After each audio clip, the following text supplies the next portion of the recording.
കുവൈത്തിലെ വിനോദസഞ്ചാര കേന്ദ്രങ്ങളെ കൂടുതൽ മികവുറ്റതാക്കാൻ അൽമക്കഷ് 3 എക്സ്പോ. വിനോദസഞ്ചാരികൾ ഏറ്റവും മികച്ച രീതിയിലാണ് എക്സ്പോയെ വരവേൽക്കുന്നത്. മുൻ വർഷത്തെ അപേക്ഷിച്ച് 1.5 ലക്ഷത്തിലധികം സന്ദർശകരാണ് അൽമക്കഷിൻ്റെ സ്റ്റാളുകളിലെത്തുന്നത്.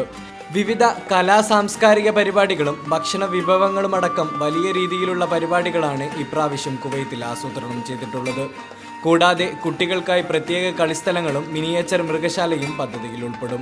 ദേശീയ ദിനത്തിലുള്ള അവധി ദിവസങ്ങളിൽ പ്രത്യേക പരിപാടികളും സർപ്രൈസുകളും അൽമക്കഷിൻ്റെ വേദിയിൽ അരങ്ങേറും.